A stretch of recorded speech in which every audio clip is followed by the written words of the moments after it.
ចឹងនៅក្នុងវិញ្ញាសាទី3របស់យើងនេះយើងមើលទៅលើការគ្រប់គ្រងបុគ្គលិកនិងតក្កវិជ្ជារបស់យើងវាស់ស្ទង់សមត្ថភាពលើការសម្អាតអត្ថបទការបច្ឆេទនិងរូបមន្តសម្រាប់ចិត្តផ្សេងៗណាតក្កវិជ្ជាយើងមានតន័យនេះណាចឹងកិច្ចការងាររបស់យើងមាន20បន្ទុកណា20ហើយចឹងបើសិនបងធ្វើបានពេលនេះ5ហើយនេះ10បន្ទុក20បន្ទុកហើយចឹងការសម្អាតតន័យយើងមាន5បន្ទុក trim ហើយនិង proper ដើម្បីដាក់ឲ្យឈ្មោះនៅដើមពាក្យទៅណាអញ្ចឹងតន័យរបស់យើងនេះយើងមានទាំងអស់ហ្នឹងណាអញ្ចឹងកន្លែងកលឹមនេះគ្រូអាច select ប៉ុណ្ណេះមកហើយគ្រូទាញចូលបន្តិចមកដើម្បីឲ្យឃើញចិត្តគ្នាណាអញ្ចឹងទី1យើងធ្វើអីទី1ប្រើ trim ដើម្បីសម្អាតតន័យហើយនឹងដាក់អក្សរដើមពាក្យណាអញ្ចឹងកន្លែងនេះគ្រូអាចដាក់លេខរៀងវាឲ្យហើយដែរលេខរៀងណាលេខរៀងដដែលគ្រូ copy មកទាំងអស់មកដដែលណាបងប្អូនអាចធ្វើខុសពីគ្រូមិនក៏បានប៉ុន្តែសំខាន់ឲ្យតែបងប្អូនអាចឆ្លើយនៅសំណួរផ្សេងៗនឹងបានណាអញ្ចឹងគ្រូដាក់សញ្ញាស្មើមកអូខេលេខរៀងណាអញ្ចឹងឈ្មោះដើម្បីឲ្យកាត់ trim បានយើងប្រើអនុគមគេ trim ណា trim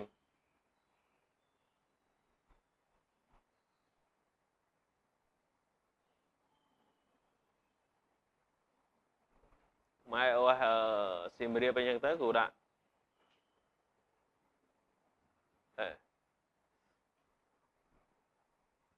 ចឹងគាត់គ្រូចុចសញ្ញាស្មើបែបនេះគឺឲ្យចុចមក A3 ទៅវាបានមួយណាចឹងបុគ្គលិកគ្រូចង់បានឲ្យវាកាត់ space ចេញគឺប្រើ trim បើវងចោមណាហើយយើងដើរ select មកចឹងកម្លាទាំងអស់នេះវានឹងដាច់ទាំងអស់តែគ្រូអត់ទាន់អូសទេគ្រូអត់ទាន់អូសទេណាចឹងគ្រូចង់អក្សរធំដើមពាក្យគ្រូប្រើគេ proper ក្តោបទៅលើ trim អក្សរធំដើមពាក្យណាចឹងភេទថ្ងៃខែឆ្នាំកំណើតចង់បានជាអីគេជាលេខ Unicode ទៅហ៎ជាអក្សរ Unicode គូទាចូលមកទុយសិនអូខេអញ្ចឹង Unicode យើងវាយformat វាតិចសិនណាមកដល់បងវាយការបច្ឆេទអីគេមកហ្នឹងចឹងណាអញ្ចឹងគ្រូអាចចូលទៅយកការបច្ឆេទខ្មែរគ្រូចង់ធ្វើនៅលើហ្នឹងក៏បានដែរប៉ុន្តែចង់បង្កើតកិច្ចការងារនៅកន្លែងថ្មីដើម្បីកុំឲ្យប៉ះពាល់ទៅនៃចាស់អញ្ចឹងគ្រូកន្លែងនេះយកឲ្យគេខ្មែររើយកមួយមកអូខេបានខ្មែរណាប៉ុន្តែវាចង់ទៅលេខ Unicode ធ្វើម៉េចណាតើតើយើងដាក់អីគេណានេះដាក់ 1200 អញ្ចឹងគ្រូ copy មកណាប៉ុណ្ណឹងមកគ្រូ copy ហើយគ្រូដាក់កន្លែងនេះស្មើ text គ្រូប្រើអនុគម text មួយណាការបច្ឆេទគ្រូក្បៀសគ្រូដាក់ធ្មេញកណ្ដុរមកផាសចូលធ្មេញកណ្ដុរបិទមុខកញ្ចក់ enter អញ្ចឹងបើសិនបងប្អូនចង់បានថ្ងៃទីធ្វើម៉េចថែមមកអីគេចង់បានជាខ្មែរតែដាក់ថ្ងៃទីអញ្ចឹងទៅ D ឲ្យមានចំនួន2ដាក់ D2 ខែគេណាបងប្អូនចង់បានខែបងប្អូនវាយខែទៀតមកចង់បានឆ្នាំវាយឆ្នាំមកណាថ្ងៃទី1ខែមិថុនាឆ្នាំ2026ចំនួននៃការលក់យើងដាក់ចុចសញ្ញាស្មើមួយមកណាចឹងអានេះអីគេប្រាក់លើកទឹកចិត្តត្រូវអត់ណាតែអញ្ចឹងគ្រូធ្វើបានដល់កន្លែងនេះការបច្ឆេទហើយណាបាន10បន្ទុកហើយអញ្ចឹងបើសិនជាការលក់ប្រកបធំជាងឬស្មើ 1000 ទទួលបាន 10% ហ្នឹងគុណនឹងលុយដែលគាត់ទទួលបានណាធំជាងឬស្មើ 1000 10% ធំជាងឬស្មើ500 5% ណាអញ្ចឹងយើងអានេះលុយលើកទឹកចិត្តយើងសរសេរមកលុយលើកទឹកចិត្ត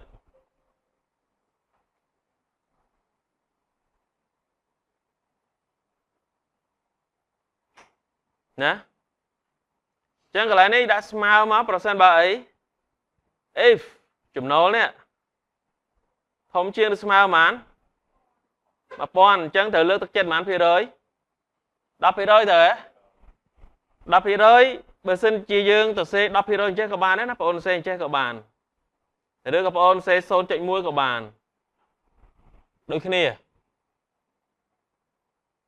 ហើយប្រសិនបើអីគេទៀត J3 តូចធំជាងឬស្មើប៉ុន្មាន 500 ពេលហ្នឹង discount ប៉ុន្មានភាគរយ ណាបងប្អូនសេ 5% អញ្ចេះក៏បានឬក៏សេ 0.005 បើខុសពីហ្នឹងគឺអត់ចោះតម្លៃឲ្យទេអត់លើកទឹកចិត្តទេណាអញ្ចឹងយើងគឺវា0មកអញ្ចឹងបិទមុខកញ្ចក់2អញ្ចឹងប៉ុណ្នេះបងប្អូនឃើញជាភាគរយប៉ុន្តែបងប្អូនចង់ឃើញជាលុយទៅហ៎ ចឹងត្រូវគុណនឹងលុយដើមមក J ប៉ុន្មាន J3 ហ៎ធំជាង 1000 10% 160 ដុល្លារត្រូវហ៎បាទអញ្ចឹងកន្លែងនេះគឺអត់ពិបាកទេអញ្ចឹងប៉ុណ្ណឹងគឺចប់ហើយកិច្ចការងាររបស់យើងគឺសម្រេចហើយអញ្ចឹងអ្វីដែលនៅសល់គឺយើងត្រូវអូសវាអញ្ចឹងរបៀបអូសគ្រូអត់អូសប្រើម៉ៅទេគ្រូ copy វាណា copy ប៉ុណ្ណឹងមក copy ណាហើយគ្រូដាក់ cursor មកនេះយើងប្រើចុចសញ្ញាព្រួយខាងឆ្វេងមកមួយមកណាហើយចុច control សញ្ញាព្រួយចុះក្រោមហើយមកដល់ទិន្នន័យទី100ចុចសញ្ញាព្រួយទៅស្ដាំមួយចុច control C សញ្ញាព្រួយឡើងលើហើយ enter ឃើញទេចឹងទិន្នន័យវានឹងរត់ 100 នាក់ដោយស្វ័យប្រវត្តិណាចឹងគ្រូអាច select វាគ្រូដាក់ជាតារាងឲ្យស្អាតមក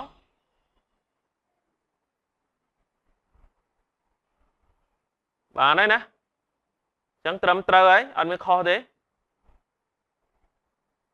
នេះគូដាក់ចំកណ្ដាលមកលេខនេះដាក់ចំកណ្ដាលទៅផេកនេះដាក់ចំកណ្ដាលមកយើង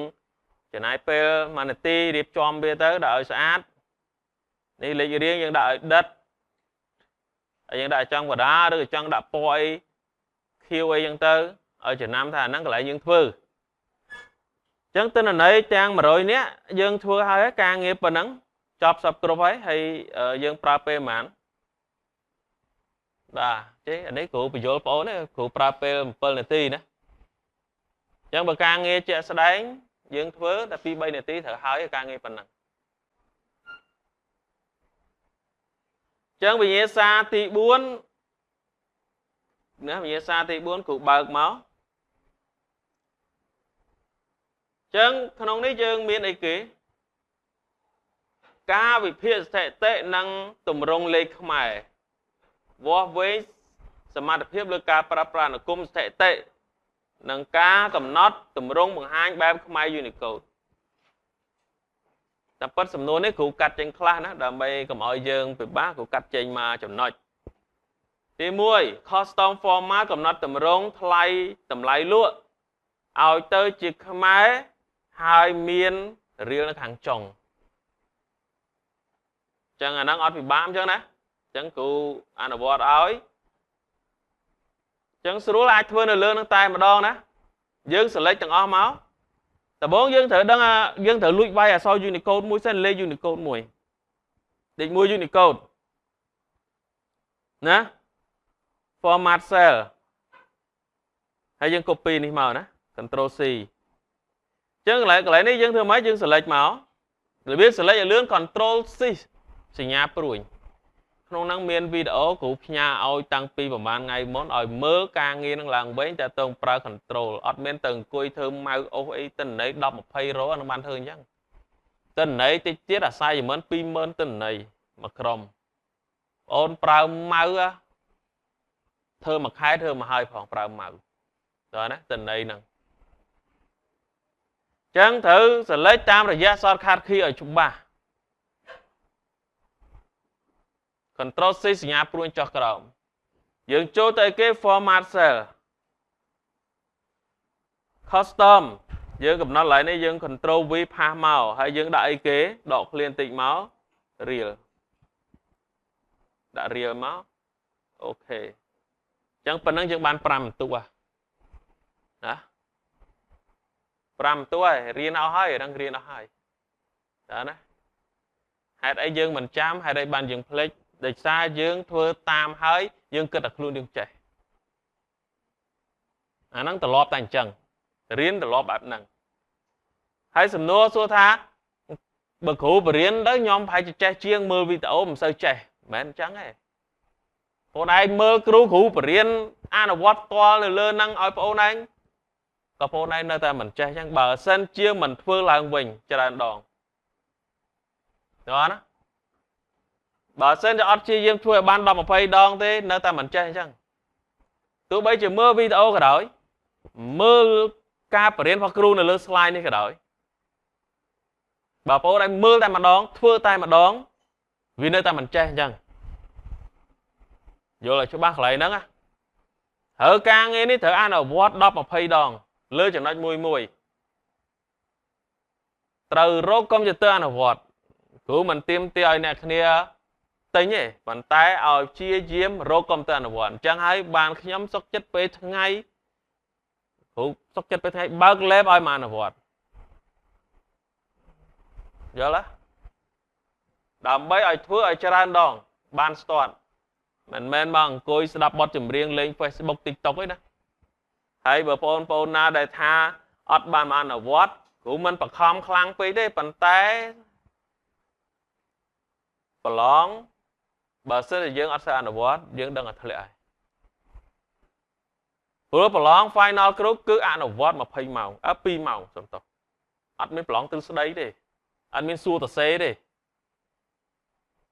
អត់ណាគឺអនុវត្ត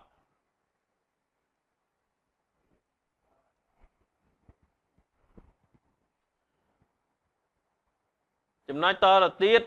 អញ្ចឹងនៅក្នុងចំណុចនេះគ្រូអាចកែបានហើយណាកែបានដាក់ Unicode ហើយដាក់ Real តមកទៀតការសង្ខេបទិន្នន័យប្រាណគម SAME ដើម្បីរកចំណូលសរុបតាមប្រភេទផលិតផលណានេះគឺជាប្រភេទផលិតផលនេះគឺឈ្មោះផលិតផលនេះគឺជាប្រភេទ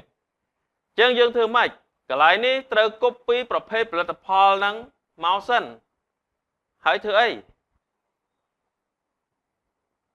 remove duplicate វាចោលដើម្បីរកឲ្យឃើញ category ទិន្នន័យរៀនអស់ហើយកន្លែងហ្នឹងពេលហ្នឹងយើងនឹងឃើញប្រភេទទិន្នន័យយើងគឺមានប៉ុណ្ណឹងចំនួនទិន្នន័យតំណែងលំហាត់ឲ្យរយគេរោគចំណូលសរុបអូខេរោគចំណូលសរុបអញ្ចឹងគ្រូធ្វើឲ្យលើសហ្មងរោគចំនួនហើយនេះចំណូលសរុបទៀតណា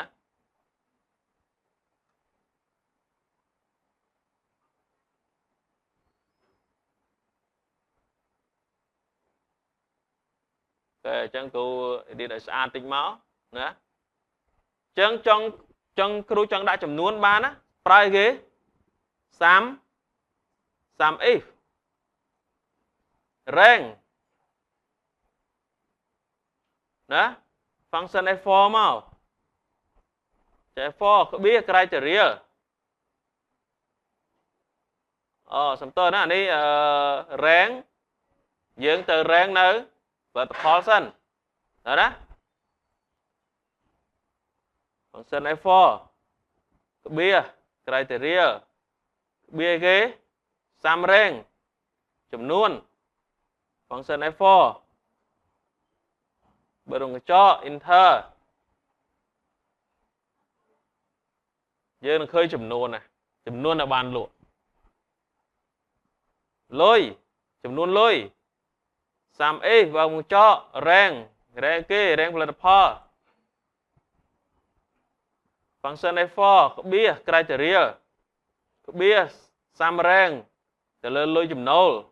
function f4 បើរងកញ្ចក់ enter ចឹងត្រង់នេះគ្រូចង់ឲ្យចេញ Unicode គ្រូច្រឡង format វាតិចមក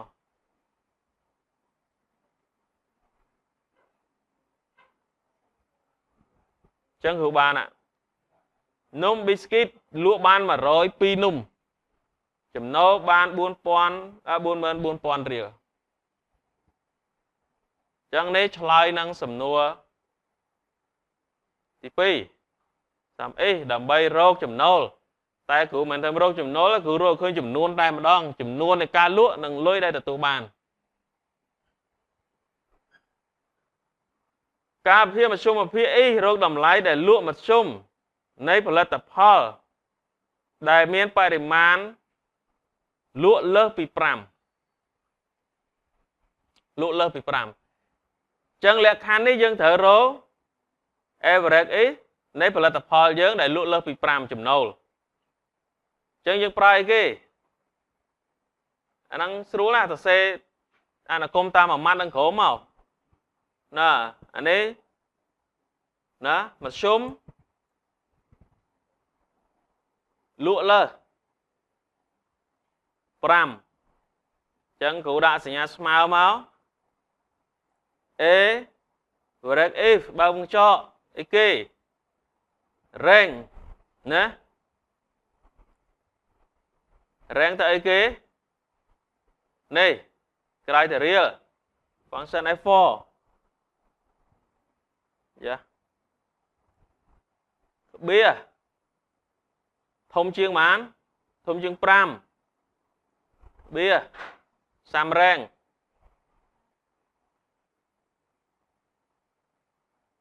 function f4 ឬក៏មិនបាច់ក៏បានដែរព្រោះយើងអត់មានតកាអូសតាណាណាអញ្ចឹងធំជាងដែលធំជាងតំណែងដែលធំជាង5ជាមធ្យមលក់បាន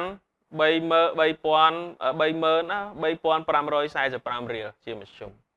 ចាអានេះបានបន្ទុកបានទៀតហើយណា10បន្ទុកណាសេតែម៉ាត់ប៉ុណ្ណឹងទេណា